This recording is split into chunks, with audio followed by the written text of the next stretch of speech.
everybody. Welcome to another edition of Let's Talk Jonesboro. Today our guest is Animal Control Supervisor Larry Rogers, Sergeant Larry Rogers. And Sergeant, you deal with all sorts of things with animal control, and I want to get started by talking about something that people don't know probably much about, your work with the K-9 unit for the Jonesboro Police Department. Can you tell us what your role is and what you guys do?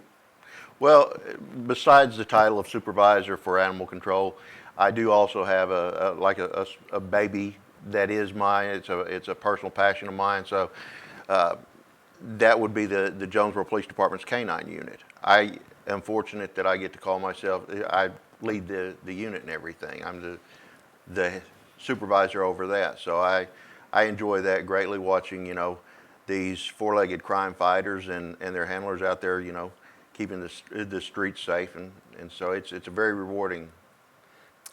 As an animal lover, I mean, you to do your job, you have to be tough, but you have to be an animal lover too, I would assume. You do. You're very true. I mean, it's one of these things that there's. I guess you would have to say, in animal control, everything is not about, and this is we try to teach this and everything. We look at education, enforcement, protecting, and assisting. That is our four key words right there that we try to actually work off of. Educating the public on their animals and everything, and animal welfare, animal care, the laws. We try to assist any agency that needs assistance, any people that needs assistance. We have special programs that we do monthly to benefit the citizens of Jonesboro, and it actually benefits us too. Of course, we enforce all the city ordinances, the state laws, and protect. We not only protect the citizens from vicious animals, but there is predators out there for the animals too, and there is people that sometimes have a tendency, unfortunately, to be mean to the animals, and we have to protect them too. Yeah, and that's some of the hardest parts, I'm sure. It is. We've learned as we've grown as a society that animals can do a lot of things. And before we came on the air, you and I were talking about the police dogs are not as you said, man-eaters of the 1960s or whatever. That you have them trained and really do a good job of doing their job and getting out of the way. Can you talk a little bit about that and explain just how well trained these dogs are? Well, these dogs, we have a team right now of 7 full-time dogs and 1 part-time. Mine is like a part-timer. She's a reserve officer. She's a national and state certified drug dog. But then we have 7 other dogs that are, 6 of them are patrol/narcotics, and then we have 1 that is a patrol/explosives dog, bomb dog. And I would like to say that we have probably one the best teams around. We're called quite a bit to go out and to assist other small agencies that does not have the privilege of having a dog or the availability. These dogs, you've got to remember, a lot of time goes into these dogs. They're very expensive for cities to acquire these dogs, and then the training that goes into them. We train on the average, and this is as a group, 16 hours a month. We have 2 8-hour training days, but that does not say that we still do not train with these dogs on a daily basis on our own handlers, and it reflects, because we can go out there and we can have our training day and we can see who has been working with their dog and not. So it's one of these things. It's just the animals too. By doing this, we want these animals to actually be. It's a light switch on them. We can turn them on, turn them off. We don't want this man-eater running around that we have to worry about biting someone that's not, that we don't want bit. Right. We go to, we actually go to the schools and we teach. We've got several that's already lined up to do, in summer programs and stuff. We take the police dogs out there and show these kids the dogs and stuff. And at the same time, we try to educate the children too with our dogs, you know, how to pet the dog, always come up to, you know, and just don't automatically reach for an animal, but to ask the person that has the leash, you know, may I pet your dog? Can I pet your, you know, can I come up close to it? So that way it teaches the child that, you know, yes, we would like every dog in the world to be friendly, but every dog's not going to be. Right. And when you reach that point that dog might feel threatened, it's going to bite then. And so this way, you know, we teach the children proper pet etiquette, proper dog, you know, greeting the dog and how to greet the dog too, where to pet the dog, how to pet the dog. And I mean, there's a lot that goes, you don't really think about it, but there is a lot, you know. Right. It's interesting, and one thing I learned that I never would have stopped to think about is the dogs that you actually use. These are it's not necessarily the breed, although I'm sure that plays a role, pretty large role. But these dogs are talented. You can't just take any dog, any German Shepherd, no matter what breed. You can't just take any dog and make him into the type of well-trained dog. You're looking for talent and an ability to learn and do the things just like you would a human being. Am I right? This is true. This is true. And all of our dogs that we have are import dogs.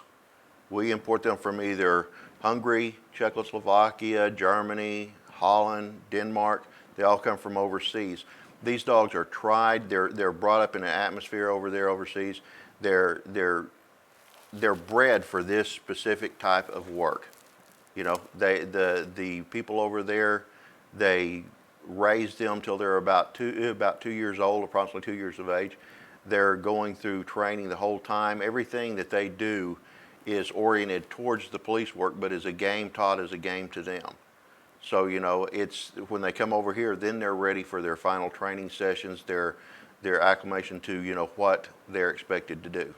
So they're no less than Olympians or well-trained athletes or musicians who really put a lot of effort and time and dedication into their work. Exactly. I mean, it's, you know, I've been with animal control now since 2007. So I've seen thousands and thousands of dogs come through our doors and stuff.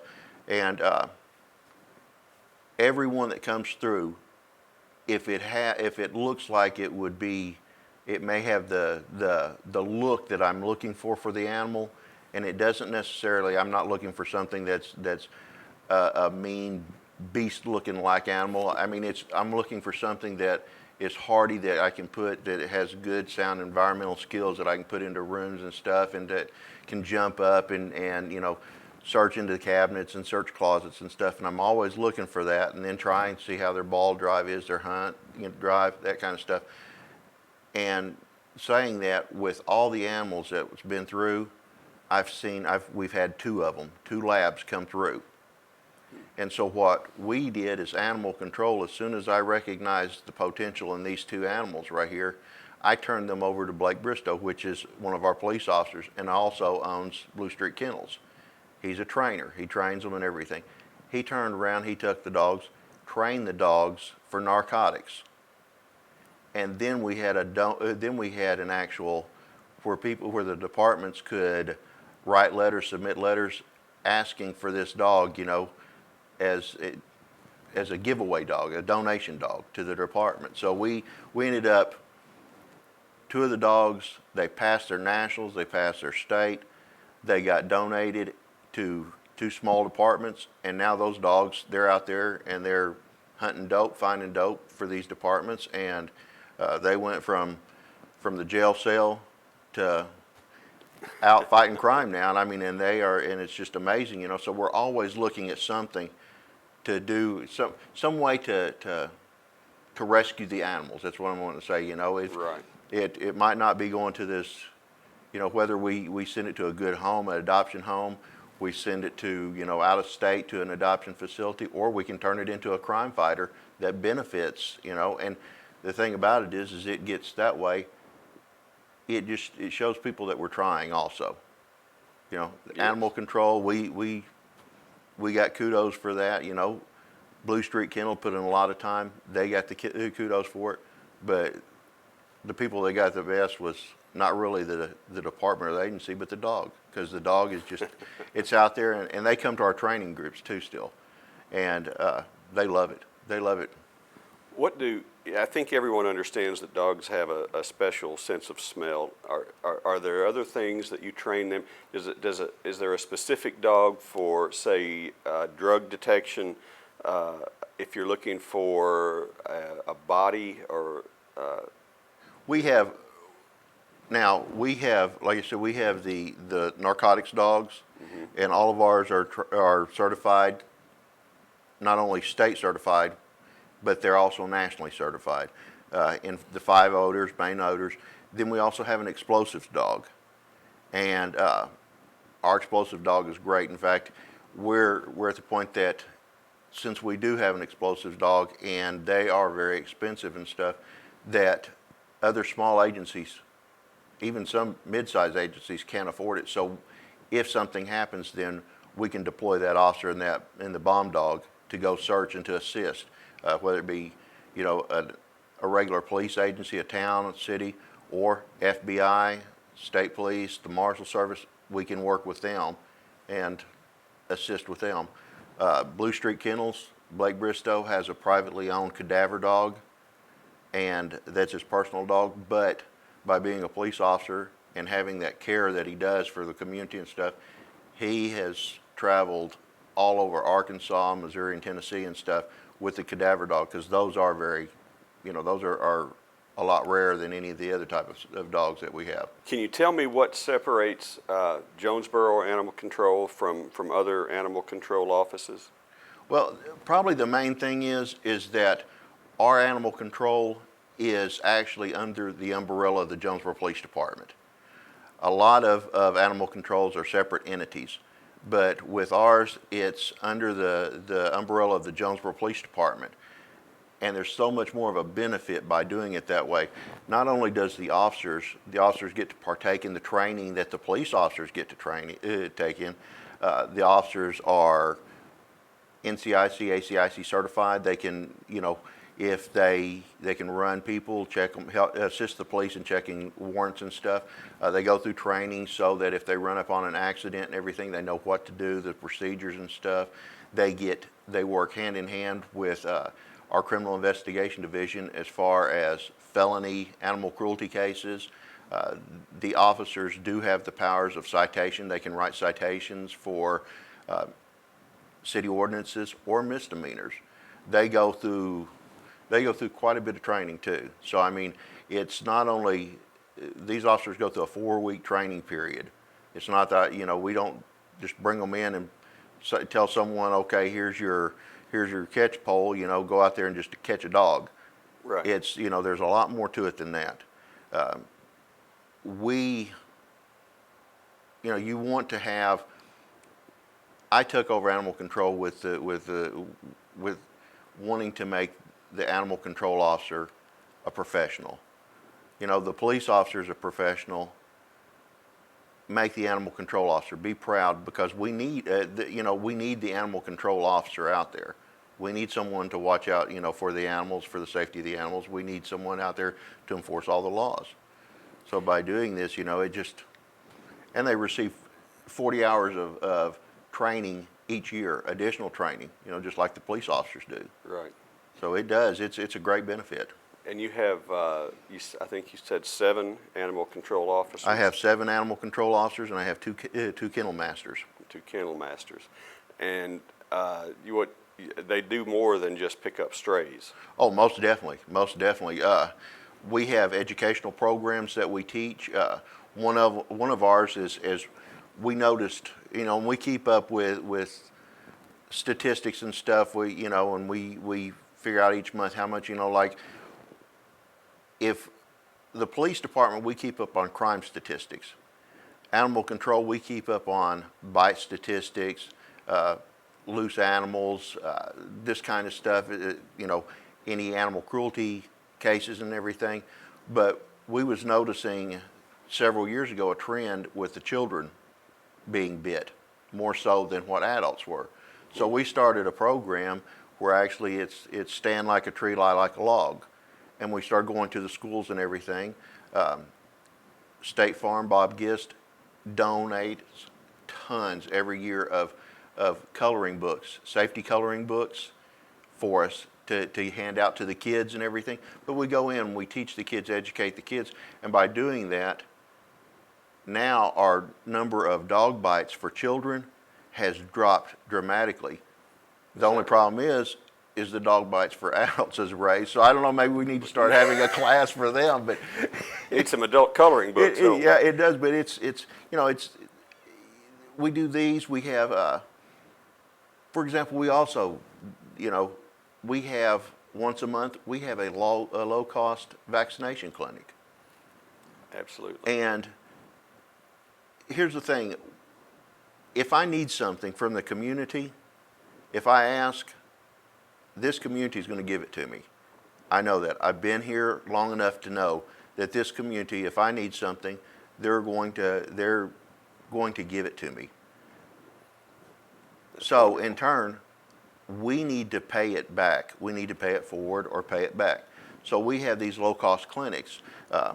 Once a month, we'll have a low-cost vaccination clinic where we do low-cost for rabies vaccination, 5-in-1 for dogs and puppies, and 3-in-1 for cats and kittens.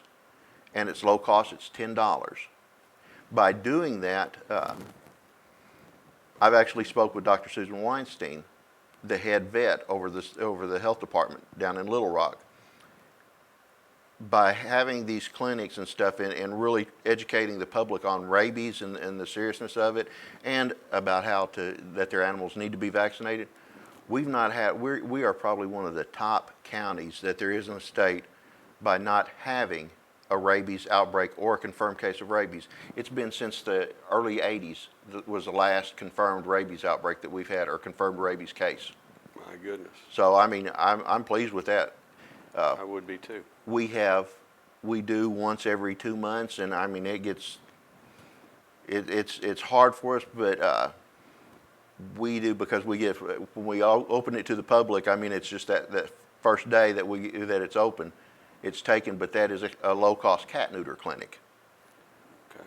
So you know, and it to help the citizens out, you know, and we average anywhere from 50 to 75 cats when we do the clinics. And so clearly you deal with more than dogs. You deal probably with more than cats.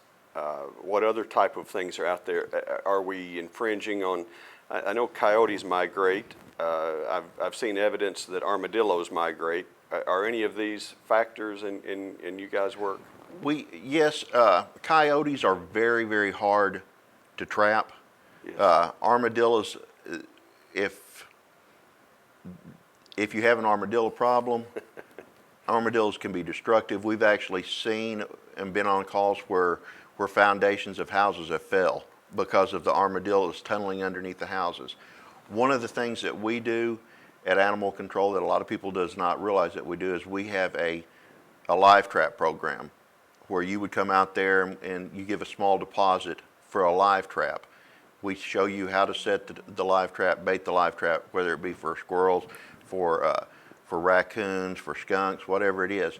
And then when it's caught, you just call us and we come and pick it up. So, you know, and that way you don't have to there's no fear of you getting bit or anything like that. And we'll go, you know, there is stipulations that, you know, we cannot go inside a house, we can't go up in attics or under crawl spaces, you know, but we can give you the trap, show you how to set it up and everything, and then retrieve it. So, and that's just one of those things. Another thing that we do that a lot of people does not realize is, and it's not our job, but because we're out on patrol all the time and we're used to dealing with animals and we know about animals and a bunch of the zoonotic diseases that animals have, you know, that they carry, our guys carry trash bags with them. And if they happen to see a dead animal on the road, then they pick it up. It just makes it for, you know, it makes it for a cleaner city, a nicer city and everything, that you're not seeing this. And also at the same time, every one of them has scanners, microchip scanners in the vehicle. So if they pick up a dog or cat, the first thing they do is they scan it. To make sure it's not someone's pet?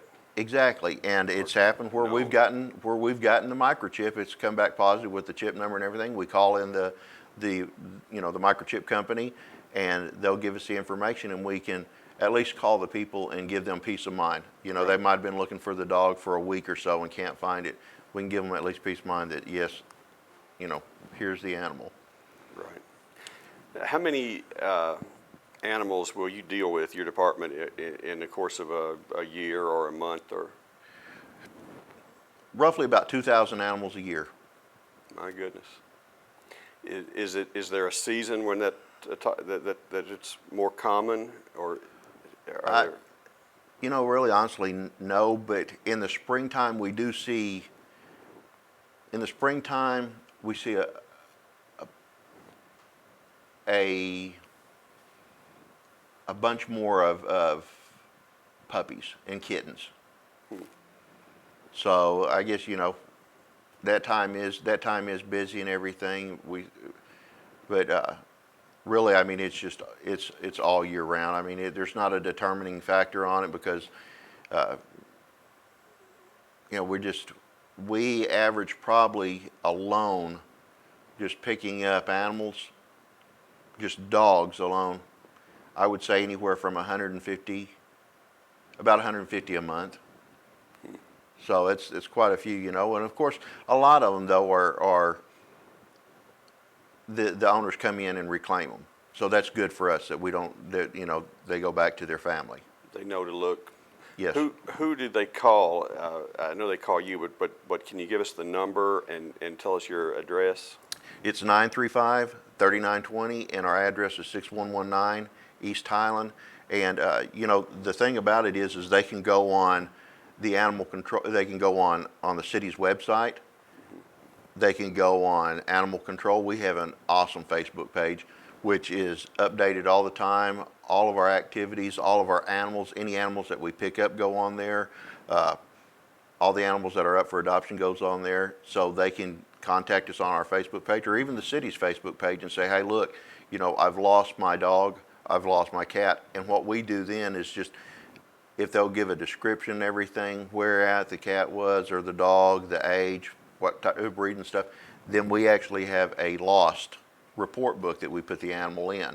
So when the officers bring in the animals on a daily basis, they're always scanning the lost report book and seeing if we can go ahead and reunite that animal with its owner then.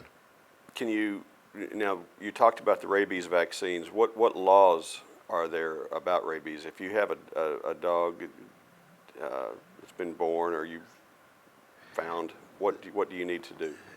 The animal has to be vaccinated after it turns 4 months of age. Vaccination is required for cats and dogs. They're also required, the vaccination is required to be done by a licensed certified veterinarian. So you can't go somewhere and just pick up a vaccine. Lots of places sell it. Right. But it's not recognized. And it's not that it's not recognized by us, the Animal Control Office. It's not recognized by the state because there's no control over that vaccine. There is the control over the vaccine that the veterinarian receives. So it has to be, done by a licensed veterinarian. Animals now, the new rule is once they've received their first time of their 1 year vaccination, then it can go to a 3-year vaccination. But all dogs and cats have to be vaccinated. I mean, and that is a state law right there. Okay. But now you have special dates. Is there one planned, or is there a specific month when you guys offer the low cost? We do it every month, and most of the time it's on the second Saturday of every month. Sometimes things happen, but we post that information on our Facebook page. Okay. And I mean, you would not believe the turnout that we have. There's at times, we do it from 8 o'clock to 11 o'clock.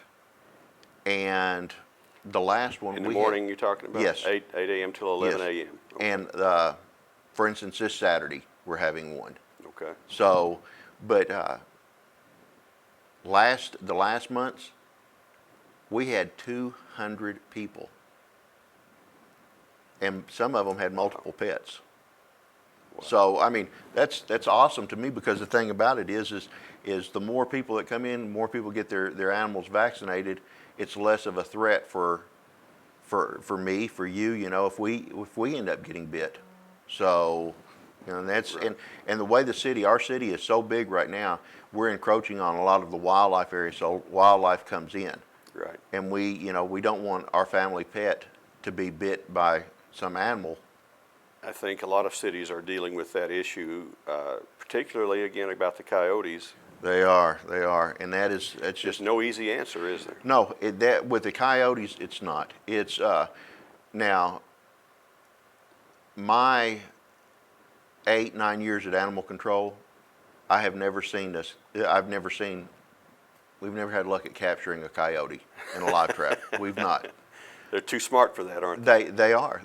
Now, we've caught foxes before, but never a coyote. So, I mean, and and the thing about it is there is ways to trap them, but the problem is it poses a hazard to people's personal pets. You don't Right. want to get, the cat or the dog caught up in one of those traps. So, they're very hard to deal with. But yeah, I mean, in this city, we've seen the coyotes, we've had bobcats. You wouldn't believe the stuff that, Is that right?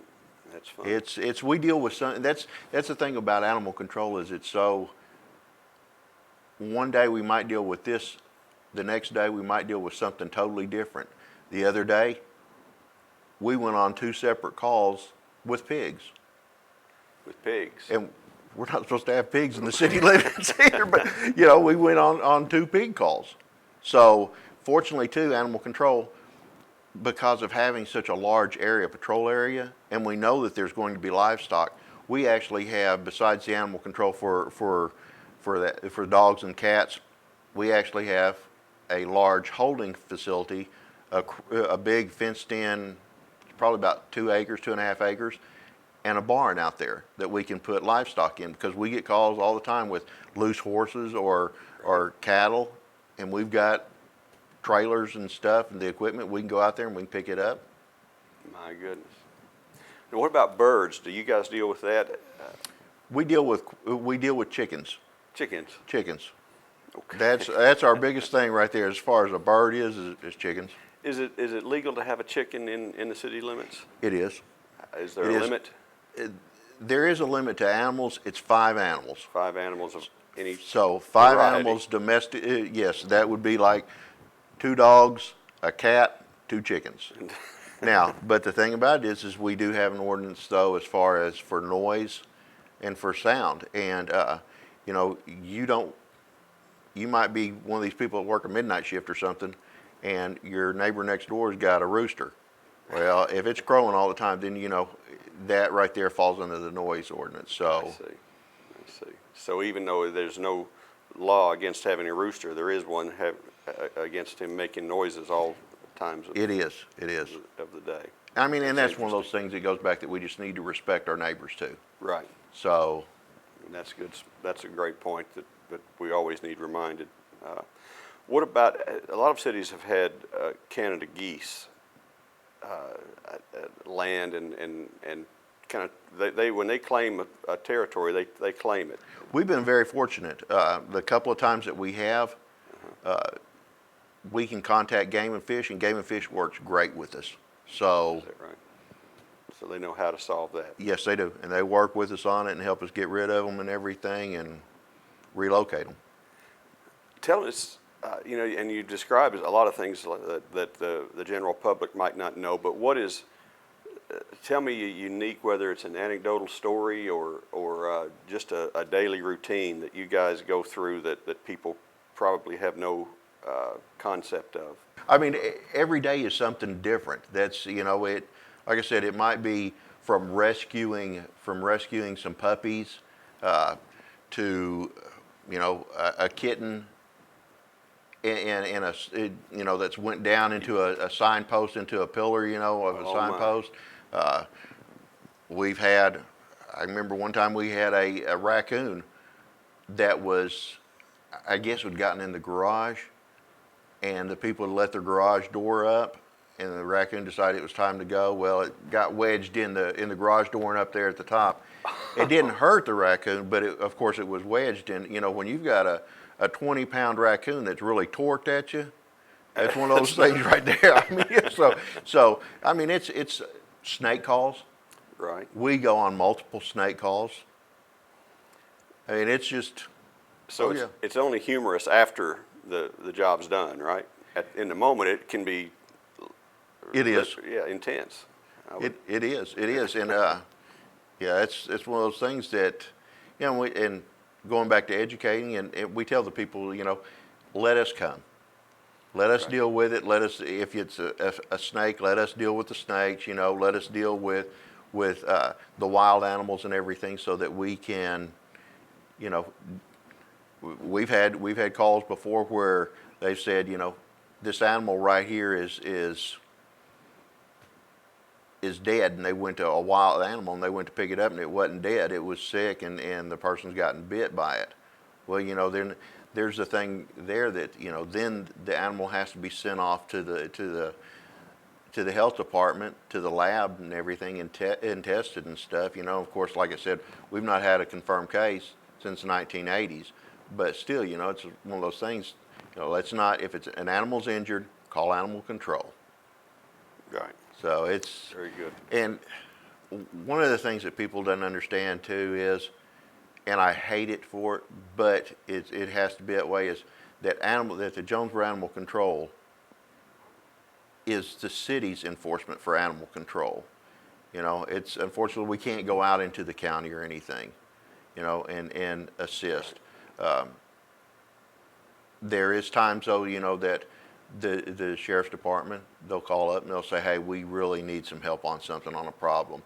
And so we're there to help them though. We will help them, you know, if they call for an assistance on something or what to do on a case, then, you know, of course we do it. But like I said, you know, our officers are very, very well trained, and they go through quite a bit of animal cruelty training so that they know how to actually respond to any of the animal cruelty complaints, investigations, and everything. So Okay. they are educated. Well, let's say it one last time, how to contact someone if you have a problem with an animal, if you know an animal that's being abused, who do you call and how do you make contact? 935-3920, Monday through Friday from 8 to 5 is animal control. Now, that's not to say that it's over at that point. If it's after 5, then you call the police department, the dispatch line, with 935-5551, and ask for them, and our police officers go through actually now too animal cruelty training. So they can go out. We have an officer that is on animal cruelty, an animal control officer that is on call 24/7. So they can go out. They work hand in hand with the police department on anything, and I mean, the citizens are covered 24 hours a day, 7 days a week. They are covered. So, you know, either call us during the week or call the police department. And I mean, there will be a response. Very good. Well, Sergeant Rogers, I thank you for joining us on Let's Talk Jonesboro, and I hope everyone found it as informational as I did. And we hope you get to come back and visit with us again one day. Well, thank you. Appreciate it.